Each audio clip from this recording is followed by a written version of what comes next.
You're listening to the Goal Digger Podcast, episode number 142. Man, I am so excited for you guys to hear this episode. It serves as an amazing reminder that you can make an impact with not just your business and your title, but with your life and your story. And I couldn't think of anyone better to talk with than Caitlin Crosby of The Giving Keys. Now, I'm going to tell you the story of The Giving Keys because in this show, Caitlin breezes through it because we want to get to the real stuff. But what is so incredible about this company that Caitlin began is the mission. And so Caitlin started The Giving Keys. It's a jewelry company that gives jobs to those affected by homelessness. And each product carries an inspiring message like fearless, hope, believe, or inspire. And the wearer of that key is encouraged to embrace their word and then pay it forward by giving their product to a person who needs the message more.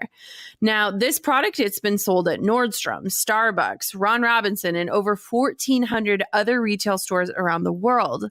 Not to mention that Caitlin's story and the mission behind The Giving Keys has been featured on The Today Show, People Magazine, ABC World News with Diane Sawyer, Refinery 29, The Huffington Post, Cosmopolitan. I could go on and on and on. In 2010, Caitlin was chosen as a spokesperson for Oprah's favorite top 10 charities at her Live Your Best Life event. And as if that wasn't cool enough, she was also the recipient of Nelson Mandela's Changemakers Award and was selected as Oprah's Super Soul 100 honorees. So let's be honest.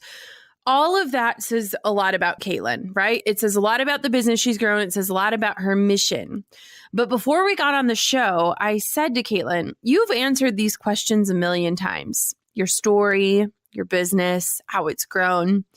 But what if we got to the heart of things? What if people started to see who Caitlin Crosby really is? And thankfully, my friend accepted that invitation. And so while we breeze over some of these incredible things that I just listed, this conversation is one of the most meaningful conversations I've had on this show because it goes to show you that no amount of followers, no amount of press, no amount of features can define who you are and that story that you're living. And so today, Goal Diggers, I invite you and encourage you to listen to the beating heart behind The Giving Keys.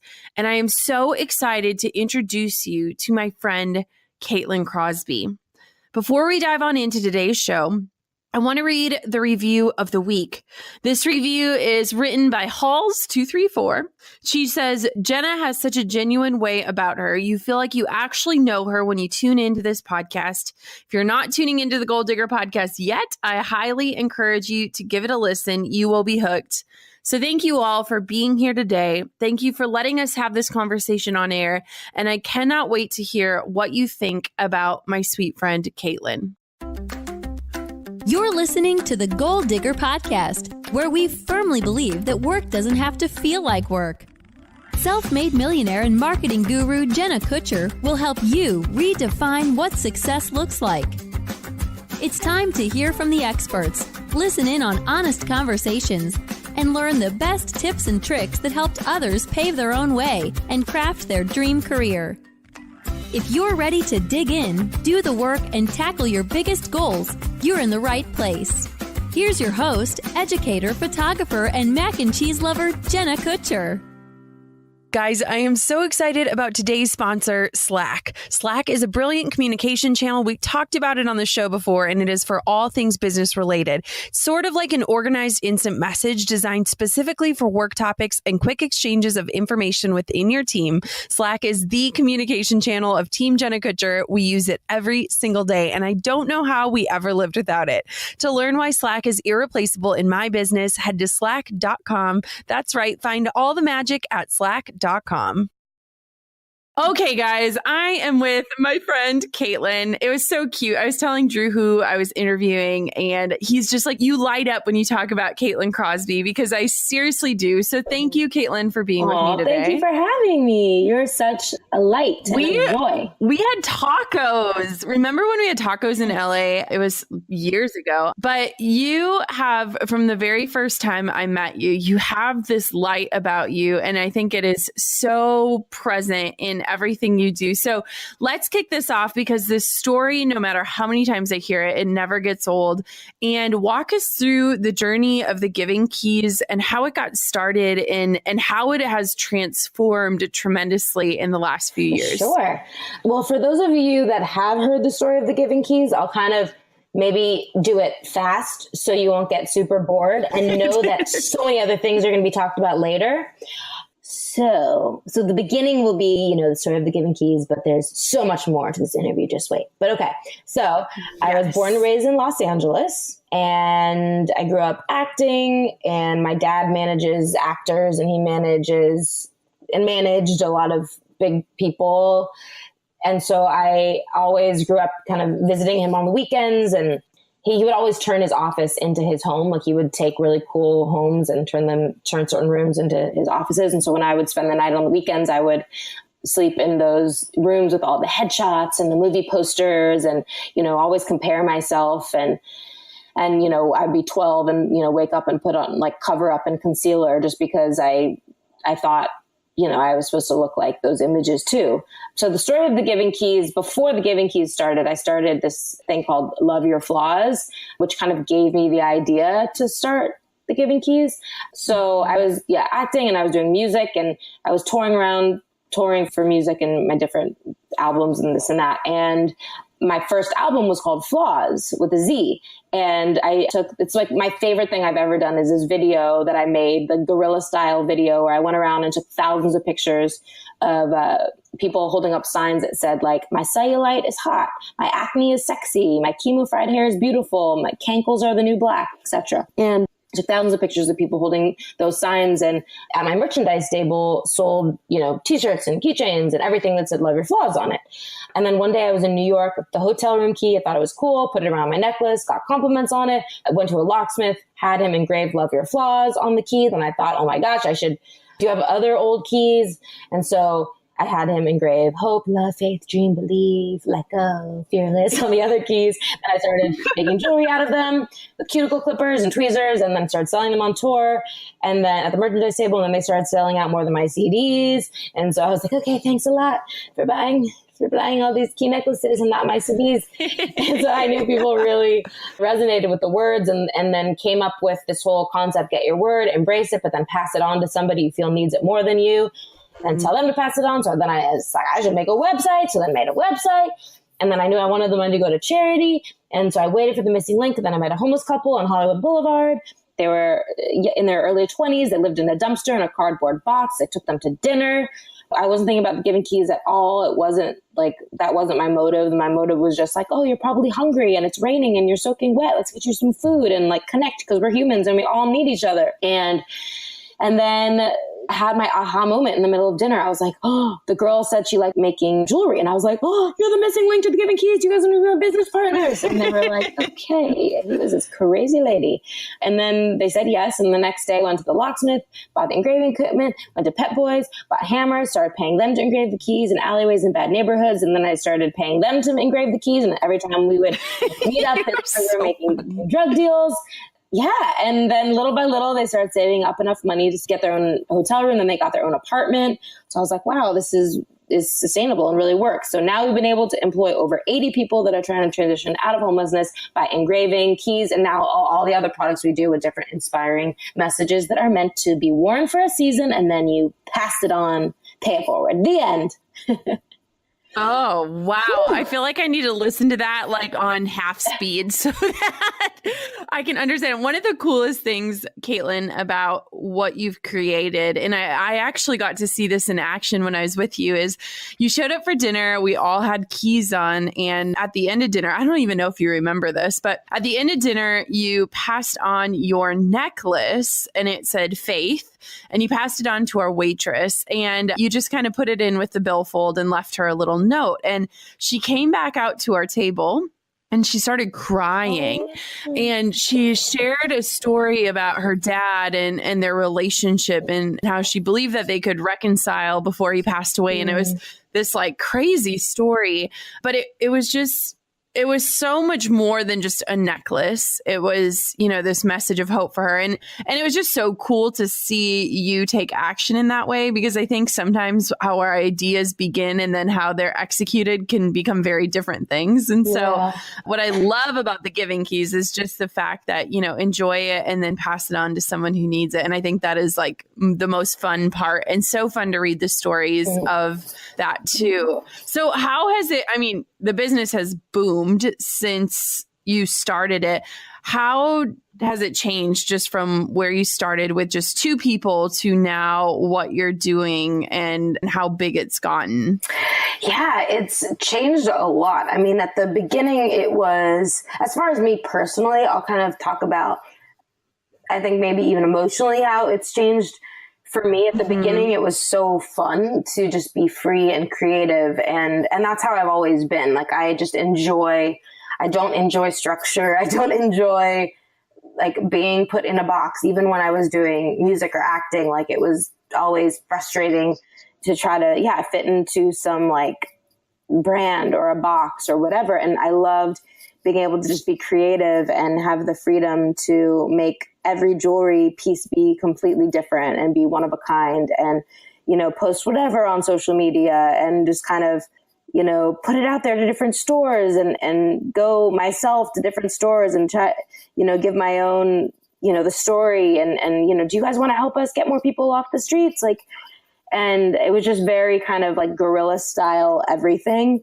And now I think as it's grown, while thank God it's grown because we've been able to employ so many more people off the streets, but it's like there has to be like an infrastructure and like a business and like HR and rules to kind of have it run well and to be able to scale. And that's been like really hard for me as a creative, feeling all this pressure to fit into this box. Like, oh, now that I'm like CEO, I have to like manage people and be a boss, and I don't know how to do that. Like, should I wear more collared shirts? Like, or should I, you know, be this way or that way? And I feel like, you know, that's been kind of frustrating for me, and delegating and letting go of so many things that I used to do, which I'm actually starting to try to take back more of. Like, I used to do all of our social media and I loved it, but it was very like do it yourself. It was like, it maybe wasn't the best thing you've ever seen,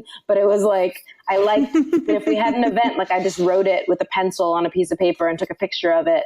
If it was, you know, whatever it was, I just liked being kind of impulsive. Like I always say the things that people sometimes annoy you or frustrate you about somebody are oftentimes like the thing that is, you know, their special sauce that makes them think of other really cool, unique things. Like, for instance, you know, that whole expression people say, like, squirrel, like, you know, they have ADD, like, you can't stay focused, like, oh, squirrel, let's look at that, squirrel.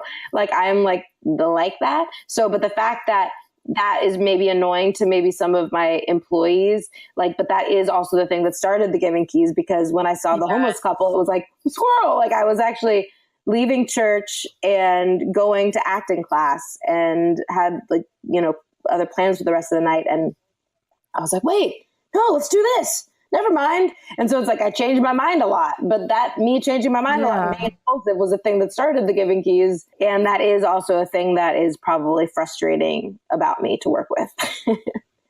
I think that that's such a good point, though, too. Like, I know when I started this whole thing, like, I never saw myself as a people manager. I saw myself as like the visionary, the creative. And then suddenly when you have a team to support, a team to send payroll checks to, and everyone is asking you all of these questions, which they need to in order to do the job you hired them to, your days are suddenly less creative and more structured. And all of a sudden you're not even doing the things that you started doing. Like, and it's this role. So let's kind of dive on into that, because I think that we could talk about the Giving Keys all day, but I think the Caitlin that I know, there is so much more than the business. So tell me briefly how you would describe Caitlin Crosby without referring to the work that you do. Ooh, that's a good question. Ooh. Okay, well, right now, you have caught me in a very interesting time because I am going through a lot in my personal life. And I feel like I'm in this place of struggle right now. Like I'm in a storm with family stuff. And so who I am right now is maybe different than I feel like Caitlin in a stronger season or a stronger place. Because right now I feel like I'm in a little bit of a weak place, which is why the word, we just did these Giving Keys I Am campaign, and the word I chose was strong. I am strong. So I say I am on one key and the word on the other. But I picked the word strong because that's actually, I said it's because I feel weak right now. I feel very weak, and I want to remind myself that there's strength in there, that I am strong, and I want to be a strong person. I want to be a strong woman, but I just don't feel that way at all right now.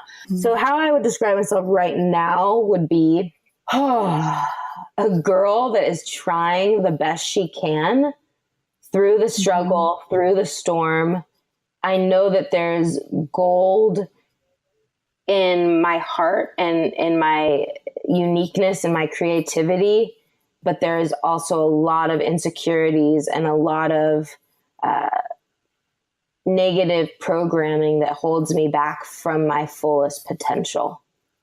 But that is so good. Yeah, but I'm fighting through. Like I'm a girl who's a fighter to break, negative patterns, and kind of my natural go-to emotions would be anxiety, stress, worry, fear, weakness, insecurity. But I'm a girl that's fighting to learn how to be strong and brave. My little boy, his name is Brave. I actually named him after one of the words on our keys. He's just 1.5 and he's so cute and his name is Brave. And so, yeah, I'm learning how to be brave. That's like so many words, but it was a long sentence. No, let's be honest. How many of us feel like that right now? Like, what I think is so interesting and what I'm so thankful to have you do this with me is because, Caitlin, I follow you online. Like in my head, you are killing it, and you are in so many aspects of what we see. And I could talk about all your accolades. I could talk about being featured by Oprah and, being in Nordstrom and Starbucks and all these things.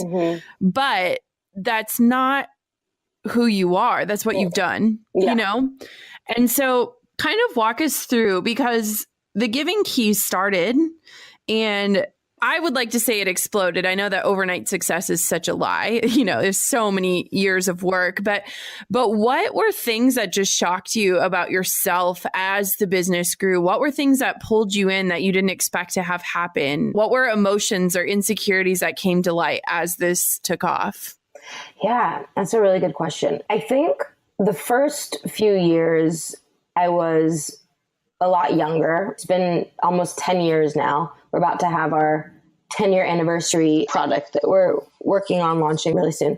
So it's been 10 years. So the first, and I'm 35 now. So being 25, 24 on tour, like I just had a lot more energy than I do now. And so I was single, I was out every night, networking, meeting new people. And I had this like drive and this hustle and like change the world mentality. And I was always like that in high school as well. And so I think all of that and my hustle, even with doing Love Your Flaws and going up to like so many people on the street, like, do you want to make a Love Your Flaws sign? Or, after my shows, like, can I take a picture of you? Like, I was just always in people's faces and just hustling with like vision and creativity. And I think like all of that exploded onto the Giving Keys and really carrying that the first few years and its uniqueness, I think, and its mission. And I think it was also timing too. It was like perfect timing when Tom's had just started and there was not really any other social, give back brands at the time that I knew of really. So now it's like more trendy and popular. So it's like, I think a little bit more saturated. So it's hard to stand out now. But I think what made us stand out was that it was based on like a real story and that consumers can smell when you really care about something or not, or if it's just to add to the bottom line. So I think that, kind of carried it into having success with Nordstrom and Starbucks and all that. But then I think what was very surprising to me was that once we were in this really successful stride for a couple of years, and our office and our employees, it was growing. And our office kept, getting bigger, and we get more and more employees. And I would have friends that would come to the office and they would say, wow, Caitlin, like, can you believe like you did this? Like, can you believe this is your office? Like, do you feel so proud of yourself?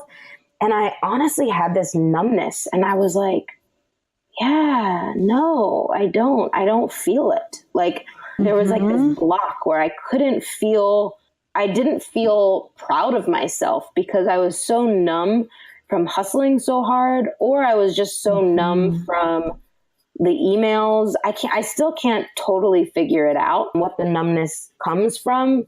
Yeah, either hustling too hard, not being present, like taking in the moment, practicing gratitude, practicing mindfulness. I'm sure there's a lot of that in there. And I would be intentional about like journaling and writing down what I'm grateful for. But it was like, oftentimes our president, Britt Gilmore, and I would talk about how it felt like there was just a huge fire hose being blasted in our face 24/7. So our life was just us going like, ah, like, like putting our hands in front of our face, like trying to just like swim. And so, sometimes that hose was really good things, and sometimes it was challenging things, but it was just like, I don't know, maybe the hose being blasted in your face for a long time, you just can't feel anything anymore. So anyway, that was like, I think an emotion that I felt during it was like a numbness. And now we're in this new season where things are shifting, like retail is shifting. A lot of retail brands are having, issues. Like a lot of brands are going straight to direct because so many people are buying online. So, we have like this big sales team that is focusing on all these stores that a lot of stores are closing down. So now we don't need this big sales team, so a lot of things now are shifting. So now I don't really feel numb. Now I just feel in like, okay, we got to get scrappy and let's go back to being guerrilla style. We got to be on our toes and figure out how to work with this curve that's happening in the world of brands and retail and kind of get creative again. So it's exciting and scary and new, and yeah. That is okay. First off, I'm so glad that you said the word scrappy, because I told my husband the other day, he started his business a year ago, and it's so different than when I started because I was scrappy as F. And I said to him, I was like, I wish you just had to be more scrappy like I was, because it makes you are the only forces making anything move. And that weight is so heavy, but it's also so inspiring when you're passionate. And so now every day he's like, I'm going to go make dinner and I'll be extra scrappy when I do it. Like, you're such an ass. That's awesome. But I mean, I think that one thing that people don't understand is, as your following grows and as your team grows and as your business grows, a lot of times our personal growth is behind in that, or we didn't expect these things, or maybe we like them, but we didn't think we would, or maybe it becomes too much for us to handle. Let's kind of dive in, because you started the Love Your Flaws campaign. I talk a ton about body image, and I think it's because I struggle so deeply with it. What is some of that insecurity that started early on for you? How has that shown up in your life as an entrepreneur and a CEO and just outside of the business? Oh man, it's completely made me who I am, for better or worse. I just talked about it publicly only one time on this other podcast, and I won't go into the details of it now because it's like still pretty raw, and I'm actually starting to write a book and in like the very beginning processes of it. So I think I'm going to kind of go more into detail about it then.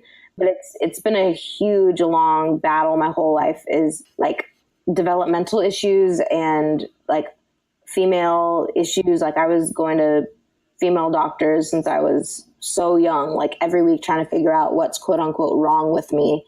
And along with not developing like everybody else, I had just I was like always trying new medications to try to get me to get my period, which I never got. And, going to like reconstructive surgeons and having like awful surgery situations. Like I had one surgery when I was 18, and then there was like a issue with it then had another one when I was 18, then had a third one when I was 19. And then I just kind of like lived with this like imperfection that was like under my clothes that nobody else saw.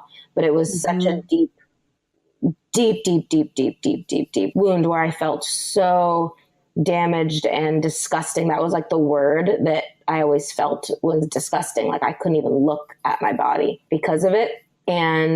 But because it was under my clothes and nobody like could see it, I could cover it up. You know, like when I was doing Love Your Flaws, I think maybe some people thought like, oh, like, what does this girl know? Like, she's like blonde and cute. Like she like, oh, love your flaws. Okay.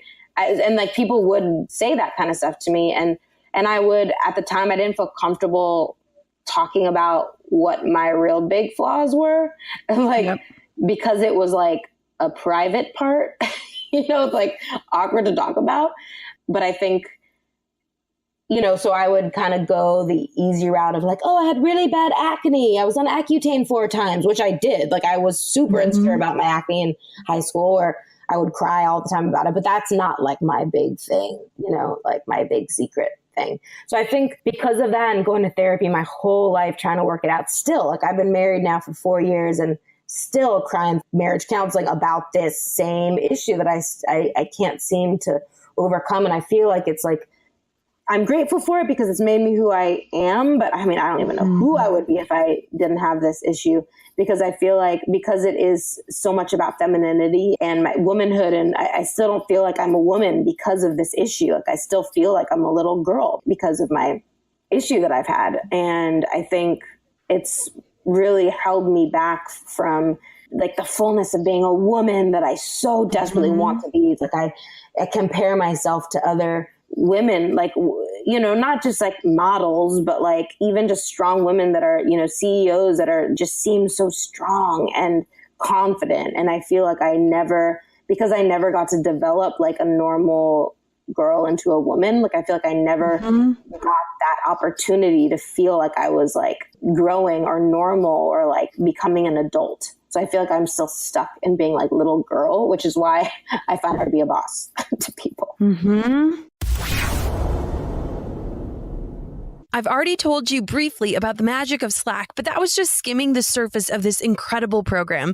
On Team Jenna Kutcher, we use it to share projects, ideas, answer quick questions without waiting on someone to reply to an email. It's a total game changer in small business. It saves you time, improves productivity. It's super easy and convenient. It works everywhere you go. You can even get a mobile app. And simply put, it's efficient, organized, and it ensures that every member of my team is always in the loop. I can't imagine coordinating everything without it. And I'm so thankful to Slack for sponsoring today's episode. Head to slack.com if you are ready to take your business to the next level. That is slack.com. Slack, it's where work happens.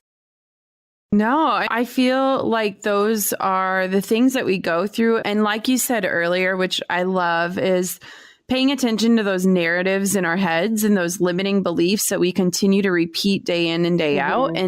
And I think that that is one of the hardest things as both a woman and a CEO is we all have that thing. Yeah. You know, we all have it. And it's almost like a contest of who can bury it better. You know, it's like who can show up and pretend like they don't have that thing. Yeah. Where are you at in the sense of figuring out like who Caitlin is? Like, I know you said this is a hard season, but what are some of the things that you're discovering about yourself? Because I feel like you're ready to do some of that hard work that maybe you've put off.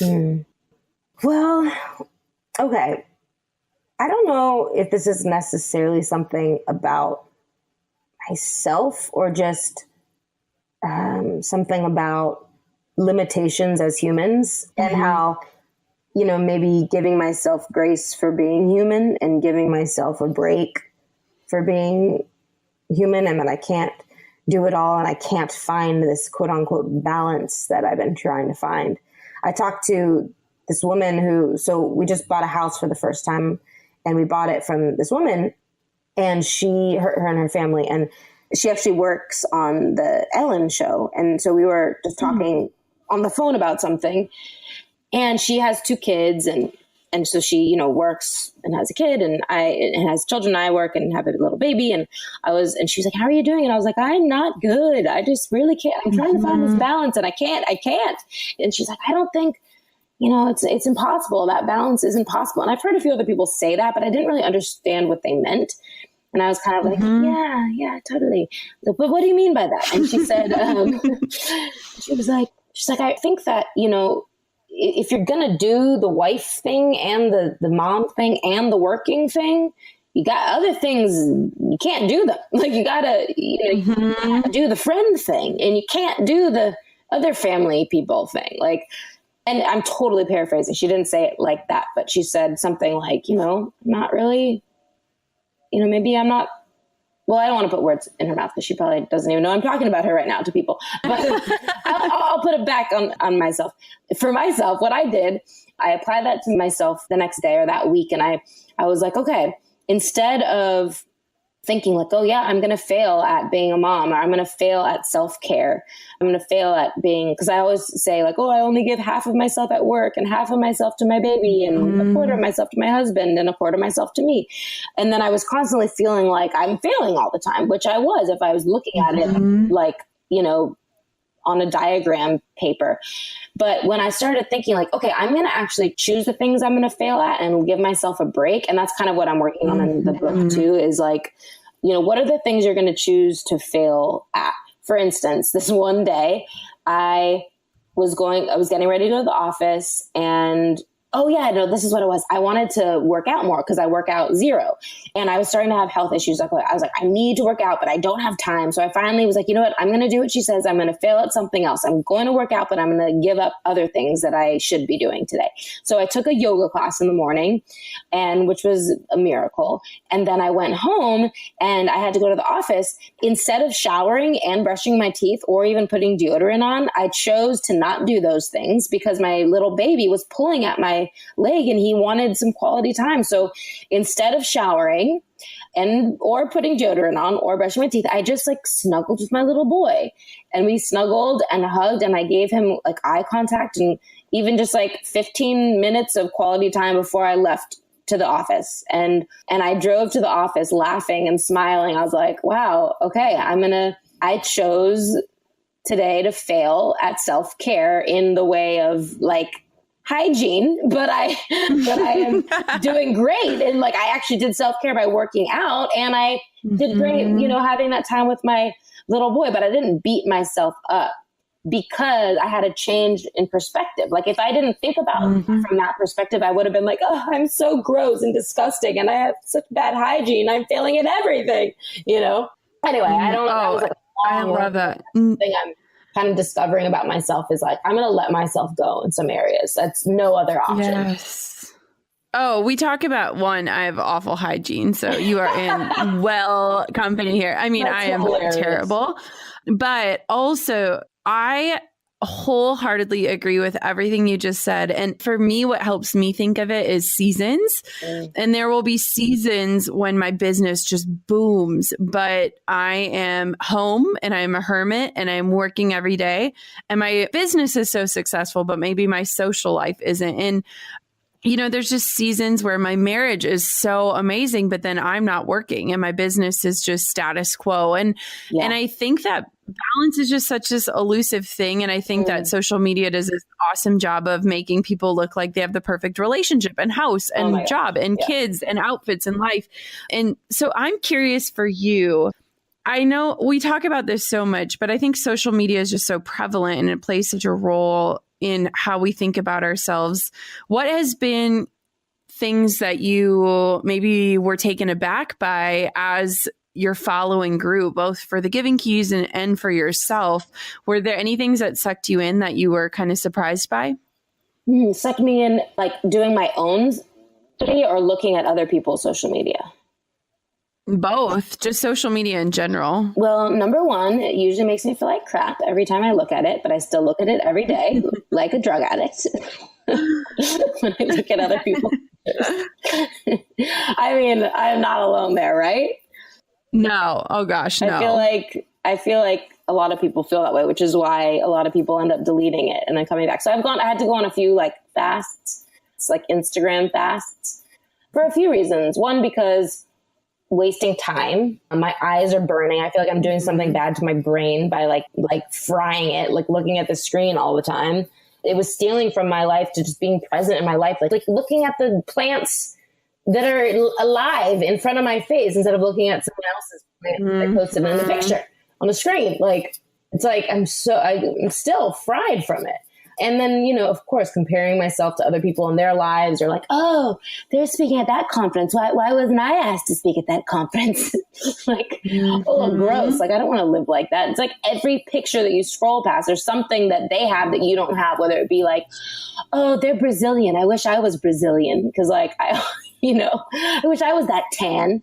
Or like, oh, look at their nose. They're like, oh, they look like they're really in love. I bet her husband looks like he really loves her more than my husband loves me. Oh, they have so much more followers. Am I blah, blah, blah, blah. I mean, all the things. So it's really hard. Yeah. Like, I don't, you know, I haven't found that like sweet spot that makes me feel good about it. So I have like deleted Instagram a few times and then, you know, put it back on my phone. But it's like, cause you know, we need it. I do need it to stay in the know, especially with everything we do with Giving Keys and in the world. Like I, you know, get so much of my news from there and just keeping up with friends and family and and even trends in fashion. I love fashion and I love trends and I love creative, you know, creativity, and I love interior design. I'm obsessed with interior design. So I could look at interior design pictures all day long. Those don't make me feel like crap. That makes me feel great. Yeah. Does that answer your question? Yes, so much. So one thing I'm curious about, and I think that when people start their businesses, maybe deep down they hope that it goes really big, but you don't really think about how that will change what your life looks like. So what does your life look like now as the CEO of a very growing company? How does it look different from when you first started? When I first started, it was more of I was doing the Giving Keys on the side of being a recording artist, like touring, signed musician, where like my kind of role, I guess, like if was like singer-songwriter Caitlin, or like if I did like, I think at the beginning of Giving Keys, I was on this MTV show called The Hard Times of RJ Berger for a year. And so like that was the first press the Giving Keys ever got, was MTV.com. And it was like actress, but doing this like charitable project, you know?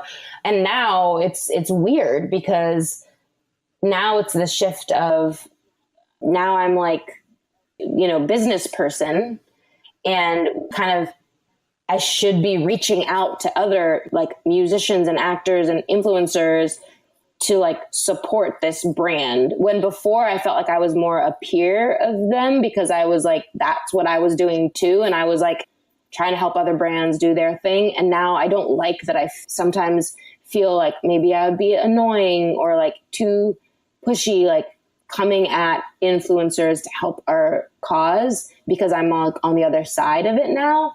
So that's been kind of challenging for me, because my dad manages actors and I know how much they get hit up for things and how annoying that is. Like, I don't like that would, you know, that I would be making somebody feel that way to ask them for a favor to post about us or something like that.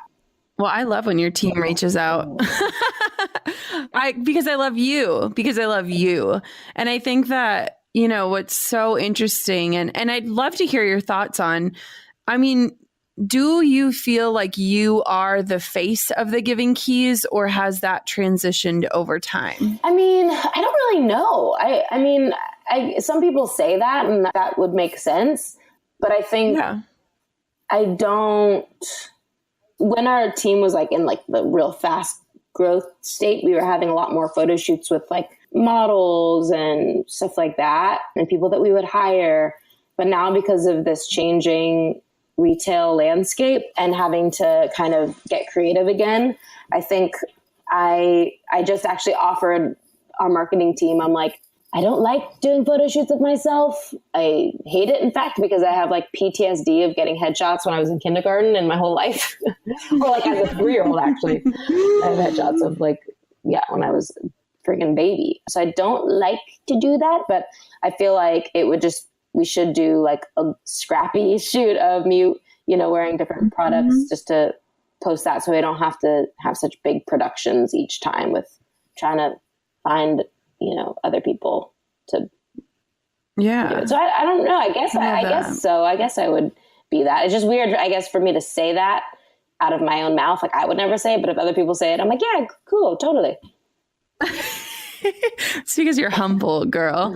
You've had your slice of humble pie. So what right now in this season that you're in, because I think that, as entrepreneurs, we go through these seasons where we're like, I'm killing it. And then we're like, this sucks. And then I want to quit. And then this is the best thing I've ever created. What is firing you up? What is keeping you going right now? What is keeping me going right now? Two things. On a superficial note, it is that we're going to launch apparel and t-shirts again. We haven't launched apparel in like a few years. And when we did them, we did t-shirts with our different inspiring words like fearless and love and let go and breathe and stuff like that. And they did really well. And then we kind of diverted and pivoted back to just like, let's just focus on jewelry. And now we've been working on launching it again. And I'm so obsessed with them that it like creatively just makes me so happy. And because I love fashion so much, I'm so excited to wear these words. And you're the first to hear about it, but so no one knows. I feel like maybe I'm allowed to say it. I feel like it's probably fine. But we're exclusive guys. You're doing it right here. But it's making these t-shirts that say unity on them in all different languages and all different colors. And they're just so cool. And then love in like all red letters in different languages and a bunch of cool stuff like that. So, and doing like the cursive embroidery, pay it forward stuff. So I think that's coming out in June, maybe? I have to look. But anyway, I'm super excited about that. I love that this is kind of like a day and age in the world where there's so many issues to be passionate about because there's so many things, like unfortunate things in the world, whether it be, shootings or, politics, whatever. People are getting really passionate about causes and, women equality, Me Too, Time's Up, like all that. There's just so many messages to put out there that I love. That I'm excited that our company is about words and putting messages out there. So there's just the possibilities are endless of where we can go to spread all of those different messages like that we kind of align with and want to support as well. And then on a not superficial note, on like the heart of why we exist and the heart of why I feel like I exist as a human is to support issues that I'm passionate about, like the issue of homelessness. And that has been so near and dear to my heart my whole life, living in LA, growing up here in LA, my whole life, seeing, thousands and thousands of people living on the streets, living in tents, and it just is so horrible and feels so wrong. The juxtaposition and the contrast of power and money and privilege being, and then in our back, in people's backyards is this like catastrophe and looks like a third world country. And so the thing that keeps me going, what I'm excited about is to create new products to be able to support and that hopefully we would get more and more sales. So we would be able to hire more people to create more jobs for people that are trying to transition out of homelessness, because I believe that that's the only real sustainable way. Like I of course support, there needs to be changes as far as policy and people, lower priced housing so people can afford to live in homes. So there has to be change there. And I'm of course all for people buying people that are living on the streets, food and blankets, and that needs to happen. And that's beautiful. But I think like to make real sustainable change is like giving opportunities to have a full on life change where people can get paychecks and giving these beautiful humans second, third, fourth, fifth, sixth chances where other brands or places of business wouldn't really hire them because of their past or records. I am still so passionate about that. And hopefully that we can inspire other brands and other businesses to do the same. And, I would love other businesses and brands to come to us and we can teach them how we did it to help them build a sustainable model to employ more, people that are trying to transition out of homelessness in their communities. That is amazing. My last question for you is this, because after hearing that, I have to know, what makes you so passionate about second chances? Ooh, that is a good question, Jenna. I never thought of like the core of like if that stems from something in my childhood or my mom or my dad. I don't know. I mean, maybe it's because my parents got separated from each other like 3 different times or 4. I don't know if there's 3 or 4 different times. And so they would be separated, but then they would always give each other another chance and get back together. And I always wanted them to. So I was the only child between them. And so I was like, come on, there's still love there. There's still so much good there. Try, please. And it was like, I was constantly wanting, like begging them to get back together. Once they were apart from 2nd grade all the way to 11th grade. And I begged them to get back together. They got back together when I was in 11th grade. So, I mean, maybe some of that, but then I think also meeting people that have, you know, that are living on the streets and just seeing that there's so much gold and potential in there that it's just so sad to me that it could be like overlooked or like you blew it when you were, you know, 16 because of the community that you were raised in, and that you're like, dad, your mom taught you to steal, you know, or like you grew up in a gang or you had to be to survive. Like it just doesn't feel fair that so many people get held back because of something that was out of their control, and they should be able to have the same opportunities. Like if they have in fact changed, and they should be able to have the same opportunities. So I think there's like that justice factor in me too, like a fairness thing. Ugh, that's why I love you.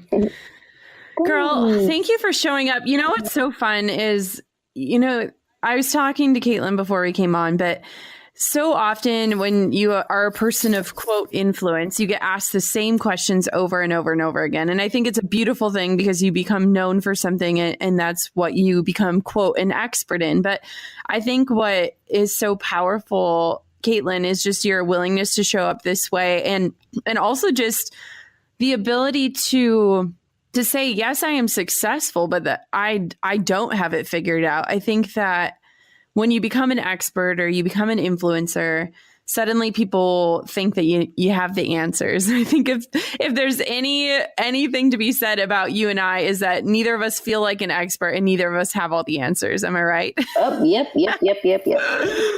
Oh, so thank you for just coming on and being brave like your little boy. And can you tell everyone where they can connect with you, where they can purchase the Giving Keys, how they can support and show up for you just like you showed up for them today? Yeah.